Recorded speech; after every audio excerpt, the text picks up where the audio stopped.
Je vous remercie de m'avoir fait venir parce que j'adore parler des ados. J'adore pas forcément parler de sexualité, hein, mais parler de sexualité aux ados, c'est une sacrée question hein, qui m'embarrasse beaucoup. Parce que vous m'avez présenté comme étant celui qui s'est occupé de l'USGA pendant une vingtaine d'années, où on recevait des ados qui étaient trop mal pour rester chez eux et pas suffisamment mal pour rentrer à l'hôpital psychiatrique classique, quoi, dans des soins. Voilà. Et après, donc, la maison des ados, et depuis quelques années, je me suis lancé dans une opération qu'on appelle aventure nomade, au pluriel, parce que ce sont plusieurs aventures, et il y a plusieurs nomadies, et qui s'adresse à des ados dits incasables, et que, en fait, des ados que tout le monde connaît, mais que personne ne veut. Et je pensais beaucoup à ces gamines, notamment, que j'ai rencontrées là-dedans, qui sont des gamines qui ont entre 14 et 17 ans, et qui sont déjà, pour certaines, dans des réseaux de prostitution, et qui... et parler de sexualité avec une gamine qui se prostitue depuis 1 an ou 2, c'est pas pareil que de parler avec un ado qui est encore tout à fait inhibé, qui n'a pas encore eu ses premières relations sexuelles. Voilà. Parmi ces filles aussi, je pensais à une, sur la question de l'âge du premier rapport sexuel. Son premier rapport sexuel, elle l'a subi avec 9 ans de la part de son père, dans le lit maternel. Son deuxième rapport sexuel, ça a été 1 an après, subi par son frère aîné sur le carrelage de la cuisine. Voilà. Et depuis, me dit-elle, elle ne peut plus avoir le moindre rapport sexuel. Tout ça. Donc je m'étais dit, dans mes statistiques, est-ce que j'ai mes premiers rapports sexuels à 9 ans ou pas encore hein, voilà. Et donc du coup, ça m'a fait penser à la question du, finalement, qu'est-ce que c'est que la sexualité. Alors, quelques remarques préliminaires avant de démarrer, que je commence à écorner un petit peu. Parler avec les adolescents, c'est compliqué parce que l'adolescence est un groupe excessivement hétérogène. C'est pas parce qu'ils ont le même âge qu'ils ont le même vécu. Hein. Et on retrouve parmi les ados des enfants qui sont attardés et qui se trouvent à l'adolescence, mais ce sont encore des enfants. On rencontre des adultes précoces qui ont peut-être 15 ans, mais qui sont déjà adultes. Je pense à une petite, là, du coup, la petite Maria, une petite gitane de 15 ans, qui était rentrée à l'USGA parce qu'elle avait 15 ans, mais Maria était déjà mère de famille, était déjà inscrite dans un truc, et je me disais, est-ce que je vais la prendre en charge comme une ado, ou est-ce que c'est déjà une adulte moi, elle a énormément c'était déjà construit dans une histoire qui était la sienne, et voilà, bon, je me suis occupé de Maria, parce que je l'aimais bien, et parce qu'elle m'aimait bien, hein, donc on s'aimait bien, on est restés ensemble quelque temps à l'USGA. Et voilà. Et alors, parmi ce groupe, vous avez donc les enfants attardés en adolescence, les adultes précoces, et vous avez tout un tas d'ados que je qualifierais des ados qui sont exilés d'eux-mêmes, quoi. L'adolescence les a exilés de leur position d'enfant, ne leur a pas encore attribué de place parmi les adultes, et ils sont là. Voilà. Donc en gros, parmi les ados que je rencontre, vous avez les tortues, vous avez les lièvres et vous avez les poumets. Ils sont un peu déplacés. Quand on va parler de sexualité avec eux, ou quand on envisage de parler avec eux, on se rend compte que le groupe effectivement est très très hétérogène, parce qu'on va rencontrer des ados qui sont déjà des initiés à la question du rapport sexuel. Vous avez déjà des pratiquants du sexe, et quand je dis pratiquants, c'est y compris pour les prostituées, les véritables professionnels, parce que du sexe. Vous avez des connaisseurs, des adolescents bien informés. Vous avez des bien informés, souvent, et souvent mieux informés que nous, parce qu'ils sont sur les réseaux sociaux, ils découvrent des savoirs, ils ont accès à des savoirs auxquels moi, je n'ai pas forcément accès, enfin, parce que je n'y vais pas. Et puis vous avez vous avez des grands inhibés qui sont effarouchés dès qu'on leur parle un petit peu de sexe, ils deviennent tout rouges, ils sont effarouchés, ils ont envie de partir, ou alors ils sont amusés par toutes les gaudrioles qu'on pourrait raconter. Ils sont curieux d'écouter nos trucs. Et puis là, évidemment, parmi ces jeunes, un certain nombre de jeunes qui ont subi des expériences sexuelles traumatisantes, des viols, des incestes, ou bien qui ont été amenés à participer à des tournantes, comme on dit.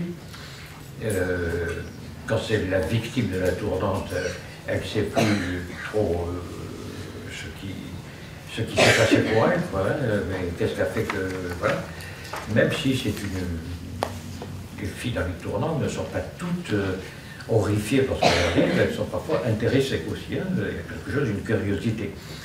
Et les garçons, pareil, ce que j'appelle par ailleurs les passages à l'acte de type 2, parce que je ne savais pas trop comment sortir des histoires de mise en acte, passage à l'acte, passage par l'acte, acting out et tout ça. Je me suis dit, je vais faire passage à l'acte de type 1, type 2, c'est plus simple.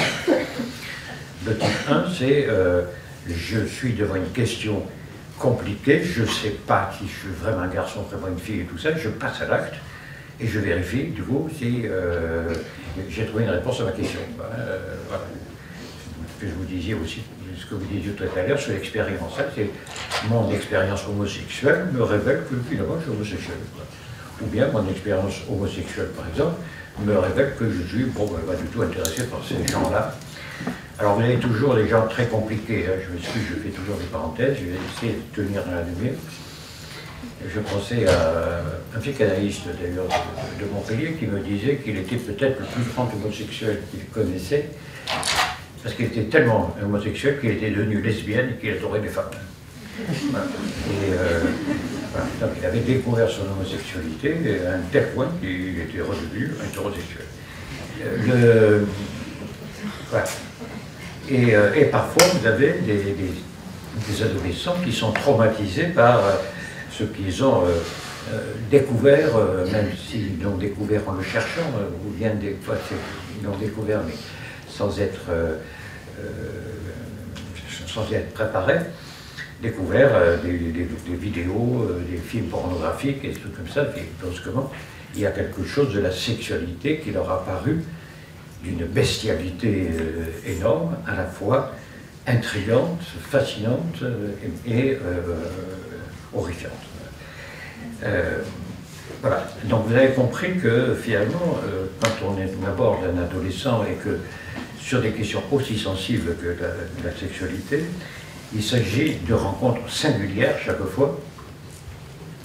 Ce qui nous intéresse, c'est la singularité de cet ado-là, et une rencontre singulière se conjugue donc toujours au singulier, c'est-à-dire on ne va pas le noyer dans un pluriel d'ados. Voilà. C'est bien à cet ado-là que ça fait. Le sexe, comme le soleil et la mort, est un sujet qu'on ne peut jamais voir de face. On a du mal à voir de face. Ça éblouit, ça bouleverse, ça fascine. Pour le soleil et la mort, on détourne le regard, on prend autre chose. Pour le soleil, on va regarder ailleurs. Alors que quand même, pour le sexe, le regard est capté.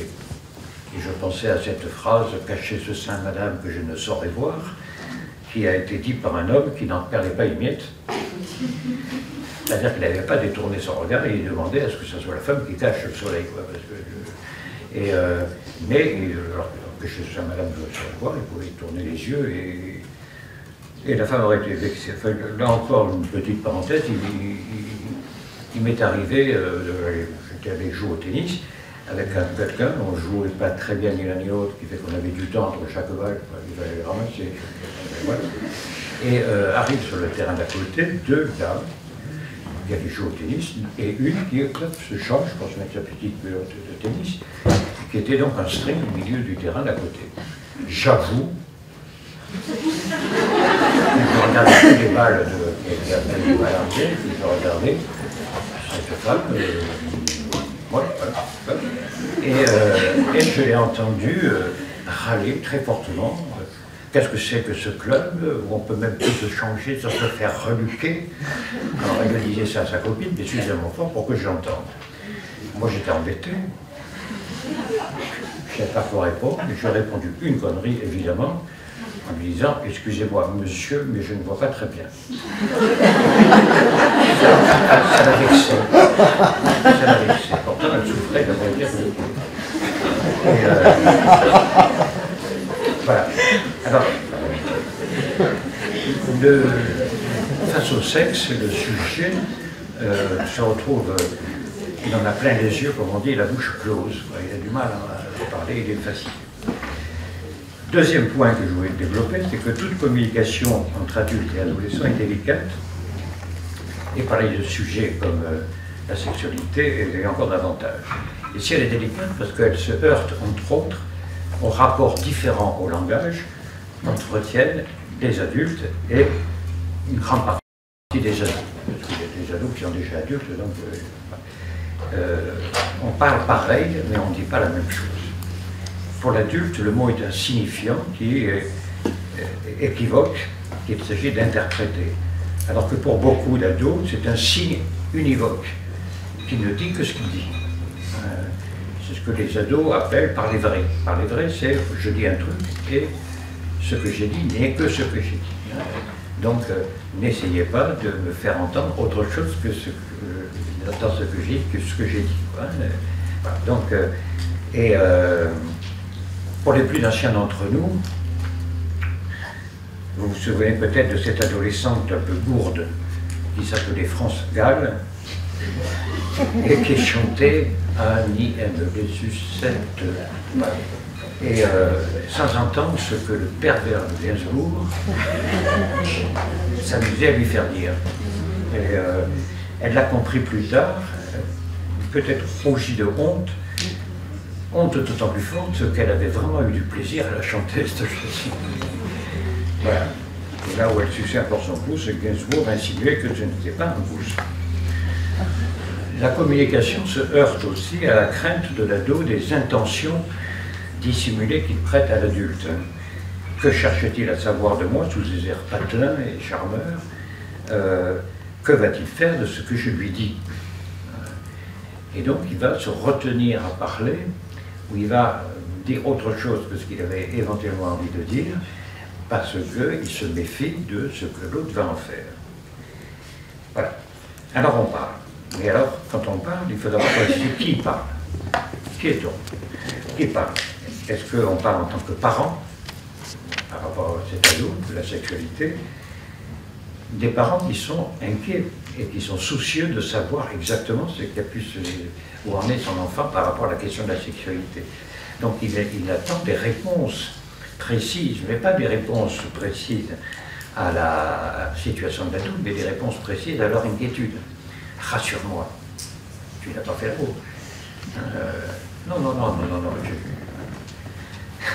Là, encore un petit incident, c'est une jeune fille qui était amoureuse d'un voisin et elle traînait pour essayer de le rencontrer. Et pour ça, elle utilisait comme astuce de promener son chien. Ce chien s'est jamais autant promené que pendant cette période. Et il se promenait toujours, elle faisait toujours le même chemin, quoi. Elle était toujours devant la maison du voisin. Voilà. Et puis, elle me disait qu'elle était amoureuse de lui, tout ça. Je lui ai dit, il n'y a pas d'autres amoureux? Non. Il y a des copains, elle m'a dit, oui. Et donc, j'ai un copain, tout ça, avec qui je couche de temps en temps. Je lui ai dit, mais attends, mais tu sors avec lui? Il m'a regardé, il m'a dit, je ne sors pas avec lui, je baise. Je dis, bon, d'accord, j'aimerais sortir avec l'autre. C'est-à-dire que pour elle, ce qui était engageant sexuellement, je dirais, c'était de se montrer avec l'autre, sortir avec, baiser, c'était bon, satisfaire un besoin animal. Donc, et ça ne se parlait, on n'en parlait pas, il n'y avait rien à dire. Les parents, ils sont inquiets de quoi? Ils sont inquiets des dérives et des maladresses probables de leur enfant. Mais des parents qui sont peut-être encore trop jeunes eux-mêmes pour entendre ces vérités, ou trop aguerris pour se satisfaire des non-dits et des mensonges. Des parents qui cherchent à savoir le vrai.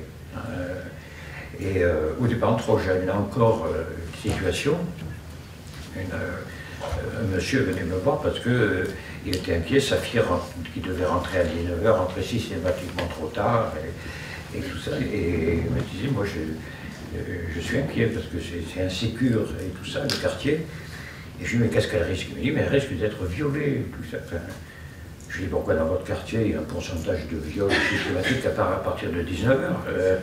Il me dit, non, pas de... Je lui dis, alors pourquoi imaginer qu'elle se fait violer, quoi? Oui, parce que c'était riche. Je lui dis, d'accord, elle aurait pu se faire écraser, enfin, tout le risque possible, quoi. Rassurez-vous. Et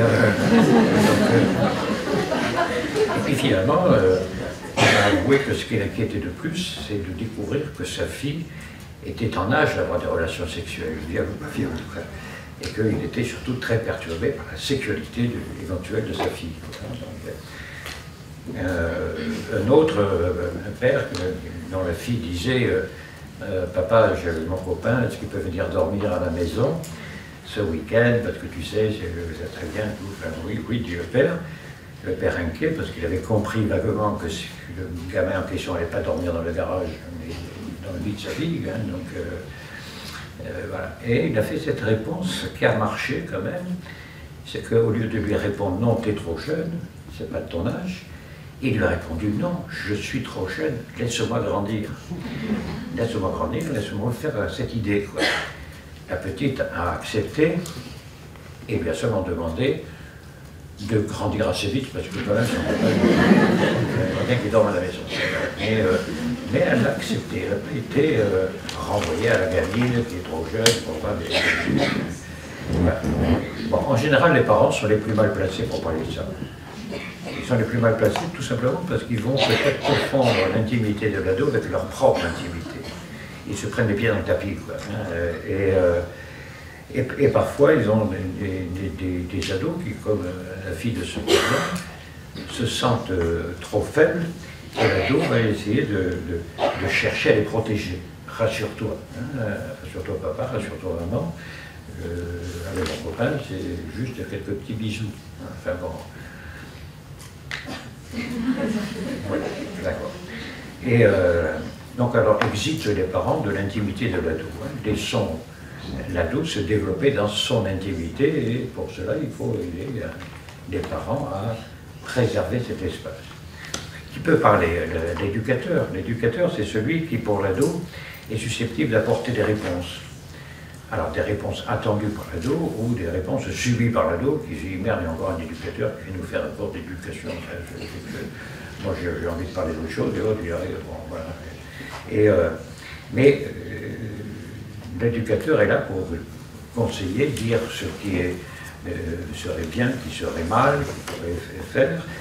Il est celui qui sait et qui est chargé de contrôler. Et de contrôler quoi? De contrôler entre autres ce que l'ado sait. Et là souvent on a des ados qui parlent, mais qui vont lui servir la leçon attendue, quoi. Il se la raconte, on dit. Hein, voilà. Mais ne se risque pas forcément à parler de lui. Et puis il y a ce que j'appelle un quidam quelconque, parfois déguisé en psychologue, psychiatre ou éducateur. Il y a aussi des psycho-éducateurs, c'est-à-dire des gens qui sont irresponsables au sens où ils n'ont pas de réponse à apporter. Ils sont là, ils écoutent la question, au lieu de s'embêter à essayer de trouver une réponse absolue à cette question. Donc ils sont cheminer la question, comme on dit. Et c'est les gens auxquels l'ado parfois peut se laisser aller à reporter un lien affectif qui lui permet non pas de parler, mais de babiller comme un enfant babille auprès de sa maman et tout ça. De dire des mots, pop, pop, pop, pop, pop, des mots qu'il va utiliser uniquement, non pas pour ce que ça veut dire, mais pour la mélodie du mot. Hein, voilà. Et un éducateur psycho-machin, ou psychologue, qui va peut-être aussi aider l'ado à faire de ce babil une parole. Et la condition pour qu'un babil ait une parole, la première condition, c'est qu'il y ait quelqu'un pour y croire. Je crois que derrière ce babil, ce bavardage et tout ça, l'ado va communiquer ou envisage communiquer quelque chose. Donc c'est l'ébauche d'une parole. C'est un peu l'histoire de la naissance de la parole chez Lacan, quand il parle du compagnon d'Ulysse qui ont été transformés en pourceaux et qui sont là et qui grognent. Et Lacan disait, quand on entend un grognement de pourceaux, on peut penser que ce sont des pourceaux, donc il n'y a rien à dire, mais on peut dire peut-être que les pourceaux, ils ont envie de me dire quelque chose. Et ils ont envie de me dire quelque chose tout simplement parce que j'entends du bruit. Et je me dis peut-être que c'est des compagnons d'Ulysse qui regrettent Ulysse et tout ça. Voilà. Bon, alors effectivement, quand je dis à certains ados que quand j'entends les pourceaux, je me dis que c'est peut-être des compagnons d'Ulysse, ils me regardent bizarrement, quoi. Il aurait dû prendre son traitement. Mais c'est pareil que les ados, quoi. Ils sont là, ils font du bruit, ils font du bruit, ils font du bruit. Si on se contente de dire il y a du bruit, c'est qu'il y a des ados, donc passons notre chemin, c'est une chose. S'il y a du bruit, qu'on se dit que peut-être, si je, uniquement parce que j'entends l'ado veut me communiquer quelque chose, j'ouvre l'oreille et on s'aperçoit que dans quelques cas, l'ado va dire des trucs. Hein, le babil devient une parole. Alors, des gens, si quelque chose susceptible de l'entendre et d'écouter, il y en a plein. Il y en a plein du côté des dispositifs. Il y a le planning familial, il y a les points écoute. Et les points écoute, moi, m'intéressent essentiellement parce que ce ne sont pas des points réponse, ce sont des points écoute. Le chien ne va pas au point écoute pour avoir une réponse. Il va au point écoute pour être écouté. La réponse éventuelle viendra, mais c'est surtout, avant tout, un point écoute. Et puis, il y a évidemment la mission des ados et tout un tas de gens comme ça. Alors, soyons clairs, pourquoi vouloir parler de sexualité avec les ados? Bon, quelle est notre intention et pourquoi, qu'est-ce qu'on vient foutre là, dans cette truc? Alors, le premier truc, c'est que je l'écarte, mais je le dis quand même, par voyeurisme, je dirais. Par voyeurisme, parce que on aimerait bien en savoir un peu plus sur ce qui se passe, enfin, on est curieux, quoi. Et puis, j'y pense, et l'ado joue là-dessus, puisque une adolescente se régalait en entretien de me révéler des propos scabreux et m'a raconté avec force détail une scène de viol qu'elle avait subie de la part de son oncle. Un homme de votre âge, me dit-elle. Et pour me remettre un peu en scène. Et elle me raconte cette histoire de viol, dans des détails, avec son petit déshabillé, vaporeux et tout ça, et voilà. Et de me regarder à la dérobée, quoi. À un tel point que je me suis vraiment demandé dans cette affaire qui avait violé qui, quoi. Et elle se régalait de me raconter des trucs. Je pense que la plupart des choses qu'elle me racontait étaient des histoires et pas vraiment des faits, que le fait du viol était sans doute vrai, ça c'est sûr, mais que pour en parler, elle avait besoin d'entrer dans cette espèce de relation et tout ça. Ben, comme j'étais resté un petit peu très de marbre, je dirais, face d'elle, j'avais envie de me voir, elle a dû aller voir un petit peu plus sensible peut-être à ses discours. Alors, est-ce qu'on le voit pour l'éduquer, c'est-à-dire lui amener des informations? Mais éduquer et enseigner, amener des informations, c'est déjà faire croire qu'on en sait beaucoup là-dessus. Alors, souvent, on ne le sait pas tant que ça. Et on en parle, on essaie de délivrer des informations, un savoir, à des ados qui, grâce à leur dextérité sur les e-savoirs, en savent plus que nous.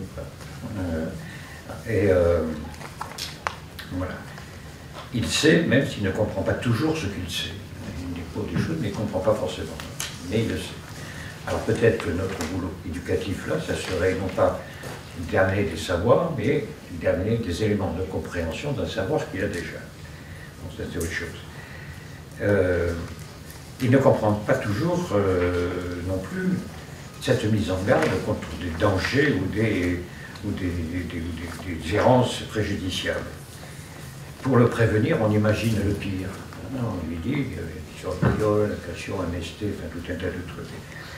Et souvent, quand on parle de ça, l'ado nous regarde beaucoup amusé parce qu'il nous passe ce qui nous passe par la tête quand on lui parle. Il rit de ce qu'il imagine qu'on pense, il rit de ce qu'il pense qu'on imagine. Voilà. Et c'est un peu la jeune fille qui le père disait qu'il imaginait qu'elle se faisait violer. Je suppose que s'il lui a dit, tu sais, tu ne devrais pas rentrer après 9h parce qu'à partir de 9h, les violeurs sortent et tu violes des jeunes filles de ton âge. La petite a dû rigoler, se tordre de rire, en disant, mais il est fou ce type, qu'est-ce qu'il imagine? est-ce que on intervient par prévenance? La différence que je fais entre la prédiction et la prévenance, c'est que la prédiction prévoit éventuellement le pire qu'on essaie d'éviter. La prévenance, c'est qu'on fait tout pour que le meilleur arrive. Donc on est prévenant. Et le meilleur, ça serait quoi? Eh bien, le meilleur, ça serait que l'ado puisse arriver à avoir des rapports sexuels dits complets, c'est-à-dire de vraies rencontres.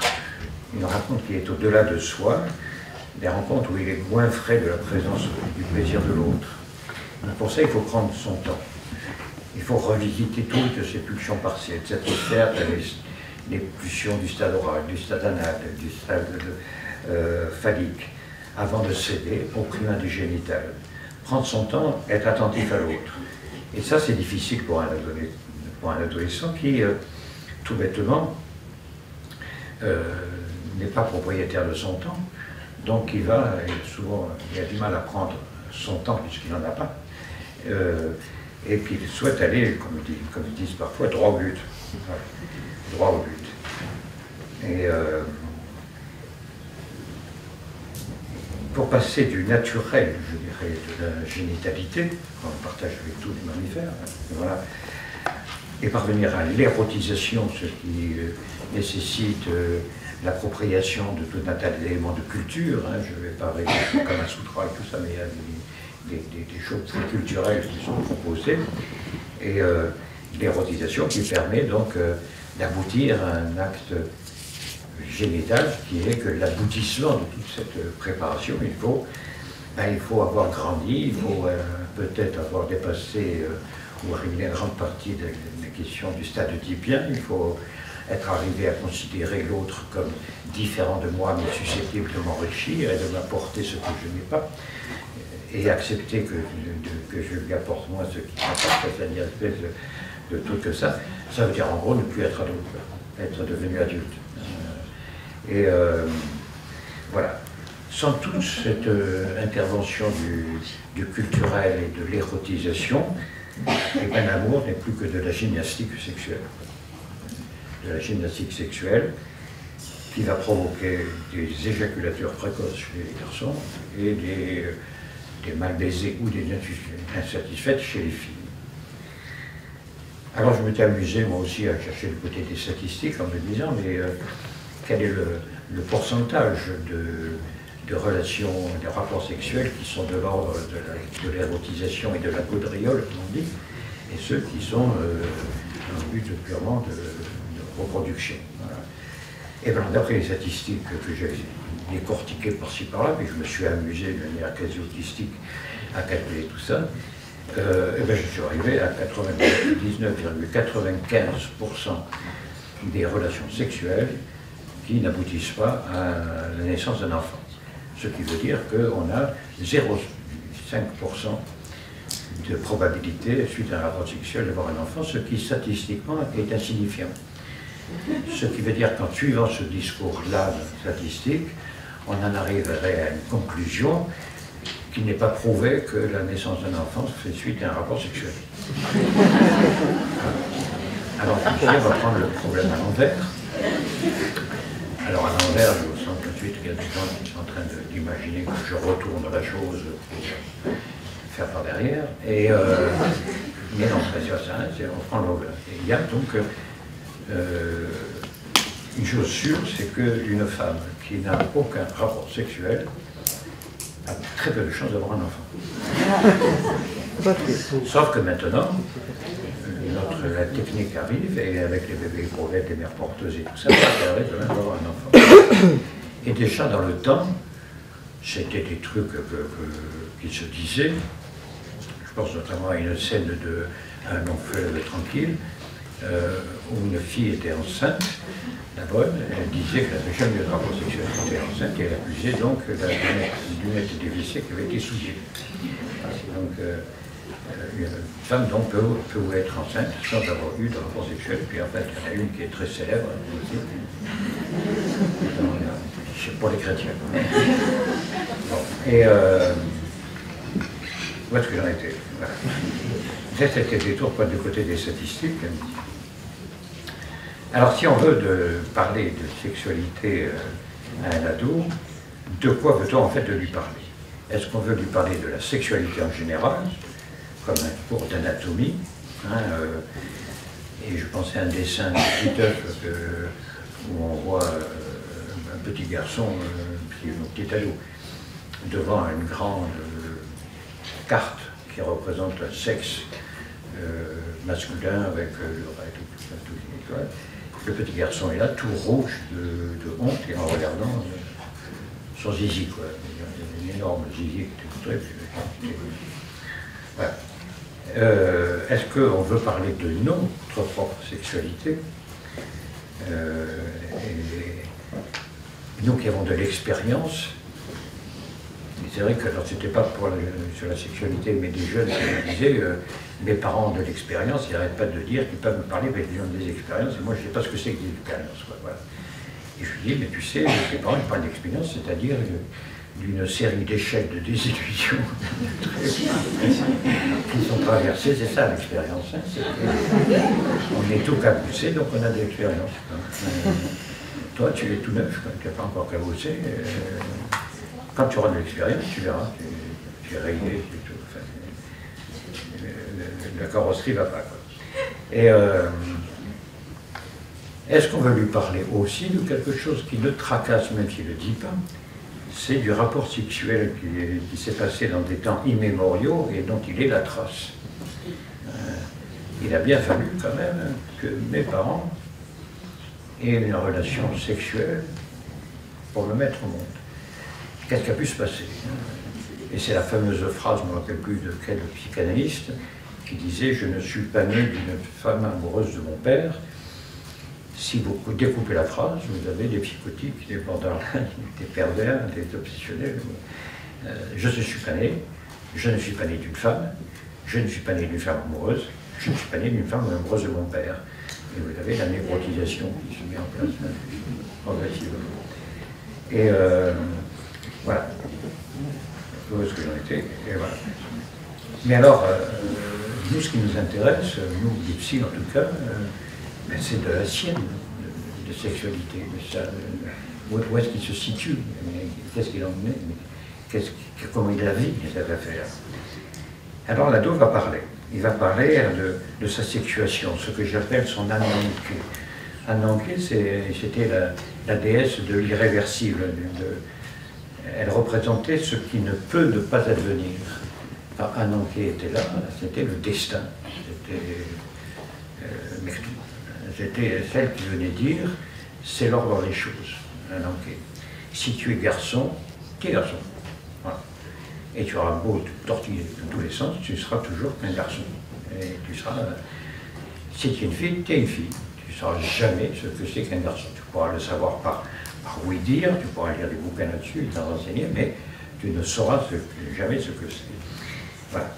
Et en enquête, ce qu'elle vient de dire, elle vient dire quelque chose qui intéresse beaucoup les psychiatres, c'est-à-dire la question du sexe. Rassurez-vous, hein, les psychiatres, on n'est pas tous des obsédés sexuels, si on s'intéresse au sexe, c'est tout simplement parce que le sexe, c'est bien quelque chose de l'ordre de l'ananké. C'est-à-dire, je suis coupé. Une des origines que j'ai entendu, je ne vais pas vérifier, de sexe, c'était l'italien secare, qui veut dire couper. C'est une coupure. La sexuation, c'est venir dire que tu n'es pas tout. Si tu es garçon, tu es garçon. Tu ne veux pas être tout. Si tu es fille, tu es fille. C'est ça.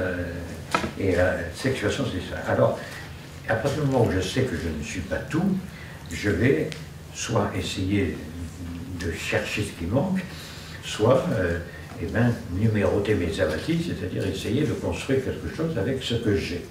Ça, je le sais. Je n'ai pas tout, mais ça, je sais que je l'ai. Et alors, s'il est garçon, le garçon se demande s'il est comme les autres. Est-ce qu'il est dans les normes? Excusez-moi, les normes.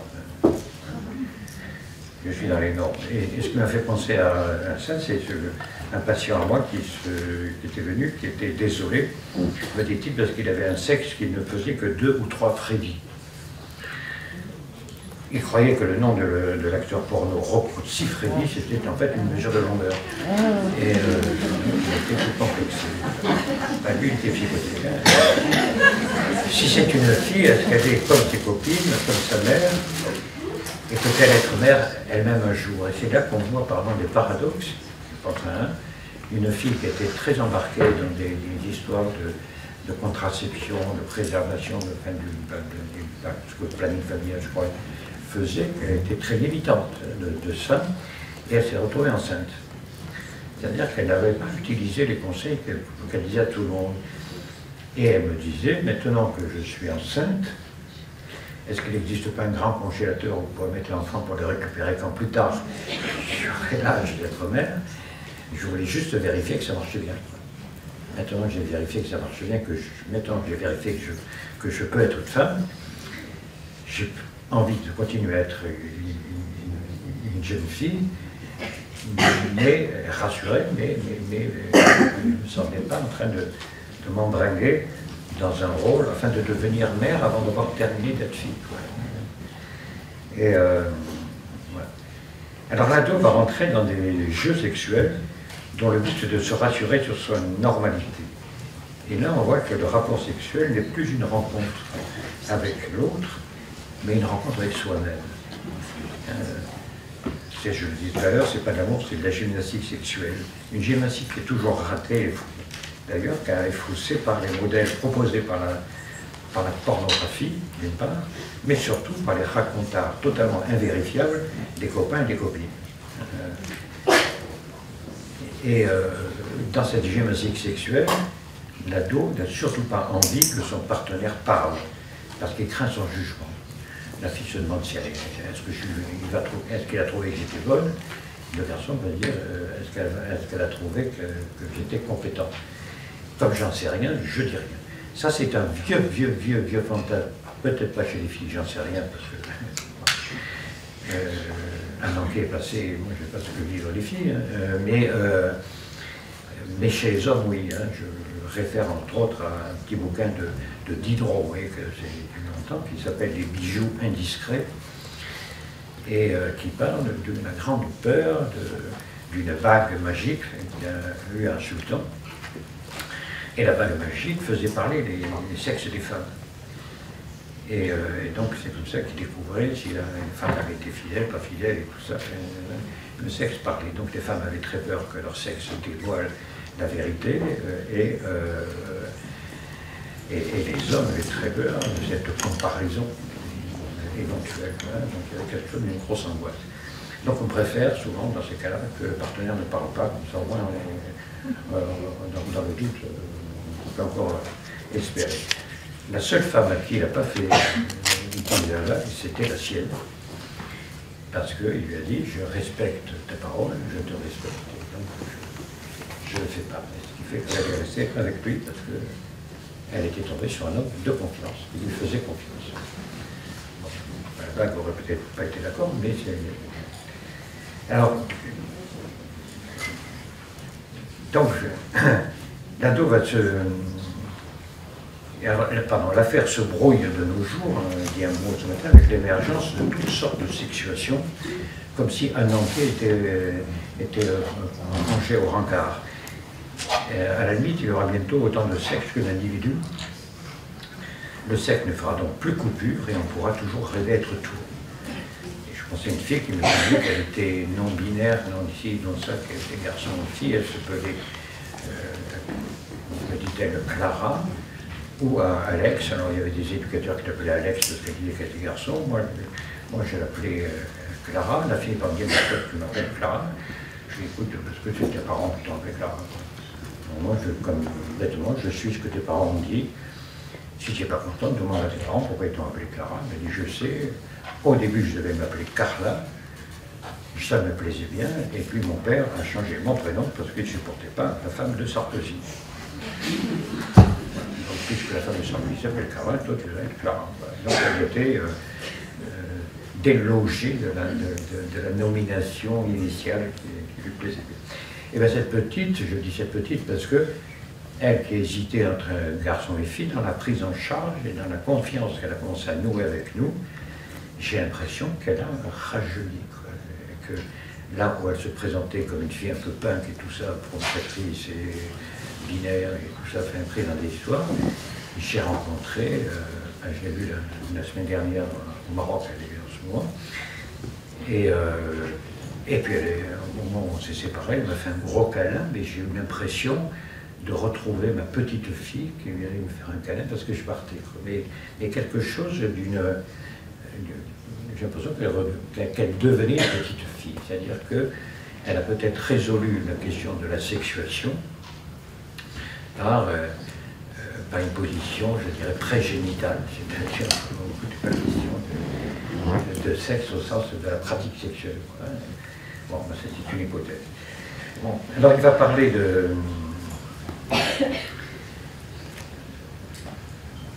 Alors, bon, Ananke va jouer ailleurs, il aura autant de et je pensais à ce que m'avait dit un jour Jean-Jacques Racial, un psychanalyste qui était à Montpellier, qui est parti à Paris, il a grandi et il me disait qu'avec cette histoire de multiplication des genres et des sexes possibles, il y aura sans doute beaucoup moins de névrosés engoncés dans leur appareil psychique, ce que je suis bien, ce que je suis pas bien et tout ça, enfin voilà. Mais par contre, il y aura sans doute beaucoup plus de psychopathes ou d'états limites, c'est-à-dire des gens qui vont se retrouver seuls dans un monde beaucoup trop grand pour aider à se contenir et à s'étayer.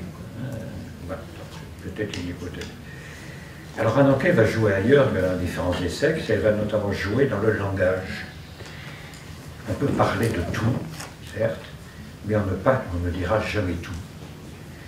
Les mots sont trop petits pour contenir tout ce qu'on voudrait, et comme ce qui se dit en plus est uniquement dans ce qui s'entend par l'autre, parce que je ne sais pas si vous avez déjà parlé à un mur, vous avez l'impression d'avoir rien dit. Si vous parlez à quelqu'un qui entend, vous avez l'impression que vous avez dit quelque chose. Ce n'est pas exactement, parce que c'est ce que vous avez dit et dans ce que l'autre a entendu. Et il y a toujours ce qu'on appelle une perte pure, un innommable mal entendu, un manque à dire qui laisse à désirer, ce qui pousse à dire encore et encore et encore, et on en fait des discours, on en fait des livres, on en fait des expressions, puisque je suis arrivé à dire l'essentiel de ce que je veux dire, mais ça laisse à désirer, comme ça laisse à désirer, ben j'ai encore un ébouillement dans la tête qui me font poursuivre. Il y a 5 types de discours qui pourraient éviter l'écueil de cet objectif de compréhension. C'est le discours amoureux. Et parce que le discours amoureux est là pour transmettre uniquement des émotions et de la tendresse, et il échappe à l'irrémédiable de la perte pure. Voilà, il revient un peu au babil enfantin dont je parlais tout à l'heure, ou ce que Lacan appelle la langue maternelle, la langue en un seul mot, c'est-à-dire un mot qui n'est pas saisi de coupure. La langue maternelle, dont la mélopée nous a bercés avant qu'advienne le symbolique et ses interdits, organisant les mots et scandant les phrases. Je pense notamment ainsi à un homme qui était au restaurant à une table à côté de la mienne et qui était avec une femme. Et il recoulait cet homme, et il a traité de canard bleu et des trucs, et mon canard bleu, et tout ça, et elle était apparemment charmée. Alors moi j'ai voulu intervenir, je ne regarde pas, en notant que cette jolie femme n'avait absolument rien à canard, et pourquoi bleu. Mais je me suis abstenu, j'arrive encore à me retenir. Je parie qu'il y a un rapport sexuel après tout ça, après ce babil amoureux. Dado va parler de son rapport à l'autre. L'autre, c'est-à-dire celui ou celle qui n'est pas comme lui.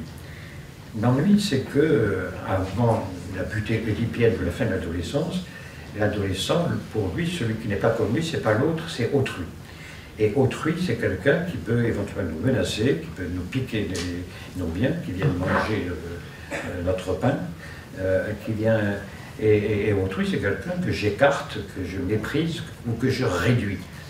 Ainsi, par exemple, les garçons et les filles, quand ils parlent de l'autre, ils vont utiliser des mots de déshumanisation. C'est un cul, c'est un porte-bite, ce sont des nichons, c'est un trou sans aucun mystère autour. Je dis ça parce que c'est mon patient psychotique qui m'avait dit ça une fois, il m'avait dit une femme c'est un trou avec un mystère autour. Et et ils ne savaient pas si tu perçais le trou, on perçait le mystère. C'était juste, je posais des questions là-dessus. Il est déshumanisé. Et si je déshumanise l'autre, il ne faut surtout pas qu'il parle, parce que parler, ça serait se réhumaniser, c'est-à-dire reprendre une position de sujet. Et par effet de retour, l'autre, autrui prenant une place de sujet, renvoie à l'ado à une place, me déplace, pardon, de sa place d'objet muet de ses pulsions. C'est la pulsion qui a fait ça. Et puis, l'autre me parlant, je m'aperçois que je suis moi-même réhumanisé. Vous voyez un peu le truc. En gros, l'humanisation, c'est comme la déshumanisation, c'est contagieux. Si je déshumanise l'autre, je me déshumanise. Si j'humanise l'autre, je m'humanise. Voilà. Puis en grandissant que l'ado découvre que autrui devient l'autre, que celui qui n'est pas comme lui est susceptible de l'enrichir de ses différences. Et surtout, là, il écoute parler, et il s'en régale. Parler, ce n'est pas raconter des histoires données comme étant extérieures à soi-même. Parler, c'est surtout s'engager dans ses propos, devenir propriétaire de ce qu'on dit et pouvoir en répondre. C'est ce qu'on appelle s'affranchir de l'Oedipe, et donc, finalement, en finir avec son adolescence. J'avais rajouté, et voilà pourquoi, madame, votre enfant est muet. À ce stade. Il va parler aussi de son intimité, ou du moins de ce qu'il reste de l'intimité, avec l'intrusion des réseaux sociaux dans les moindres recoins de ses histoires et de son histoire. Son intimité devient extimité. Tout sort de scène. Il n'y a plus de lieu possible. Il n'y a plus de jeu possible. Et quand je dis jeu, vous pouvez voir comment je l'écris. Tout est en avant de la scène. Nous revoilà dans ce que j'appelais l'obscène tout à l'heure. Alors parler de sexualité avec l'ado, ce serait peut-être, dans l'intimité de notre entretien, le remettre en scène. Là où le jeu, à écrire comme bon vous semble, redevient possible, redevient crédible, redevient entendable. Voilà. Voilà. J'ai dit quoi alors en fait? Je vous ai dit qu'il fallait être clair avec l'ado. Il attend que ça, il faut être clair. Clair, jouer carte sur table. Il faut être clair sur celui qui parle. Est-ce que je te parle en tant que parent?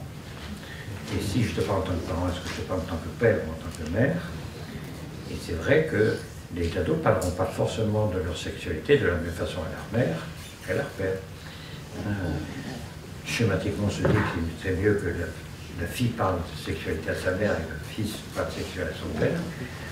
Pourquoi pas? Mais il faut bien savoir à qui on est quand on parle. Est-ce qu'on est dans un discours éducatif, c'est-à-dire lui apprendre ce qui est bien, conforme, dangereux, moins dangereux? Est-ce qu'on est du côté du religieux? Le religieux qui est là pour parler de morale. C'est plus qu'est-ce qui est conforme ou pas. Alors juste une petite incidente, je ne sais pas si j'ai encore le temps, mais une petite incidente, c'est un sketch que j'avais entendu sur la différence entre les curés du nord de la France et les curés du sud. C'est un jeune, un monsieur qui va se confesser et en disant, voilà, je me confesse parce que j'ai fait l'amour 3 fois par jour, j'ai trompé ma femme 3 fois par jour et tout ça. Le curé du Nord lui donne une série d'avés et de patères à réciter. Enfin, il dit la même chose au curé du Sud qui lui dit vantard. Voilà. Le même d'ailleurs qui avait raconté une scène amoureuse intense qu'il avait vécue et avec sa femme, et le curé lui dit mais pourquoi vous dites ça? Il dit mais à part vous, à qui voulez-vous que je le raconte? Voilà, donc merci. Et puis alors bien évidemment, si la différence entre le discours la position, je dirais, d'éducateur, c'est quelqu'un qui est là pour amener d'éventuelles réponses au questionnement de l'ado. Et le psy quelque chose, c'est quelqu'un qui va amener un certain nombre de questions par rapport aux réponses de l'ado. Donc je suis là pour te mettre en question, et tu réfléchis. L'éducateur est là pour essayer de l'aider à s'étayer, à se rassurer, à s'appuyer sur des réponses qu'il peut apporter. Voilà. Autre chose à préciser, c'est de quoi on parle, quelle est notre intention. cette intention de prévention, de je ne sais pas quoi, parce que c'est une curiosité pour ma part, mais comment ça soit donné. Et puis ensuite, là, comment on en parle? Ben, on en parle souvent au singulier, puisque l'intimité d'un ado n'est pas celle de son copain, et c'est important qu'il retrouve ce lien d'intimité. Et puis ensuite, comment on en parle, suivant notre façon d'être.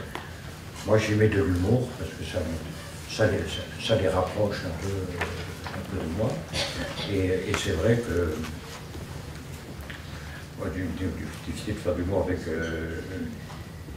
et puis surtout, la dernière chose, ça serait de l'informer de ce que nous, on aimerait faire de ce qu'il nous a dit, éventuellement, avec son accord. Et puis lui demander peut-être, lui, qu'est-ce qu'il pense faire de ce qui s'est dit. Voilà, j'ai dit.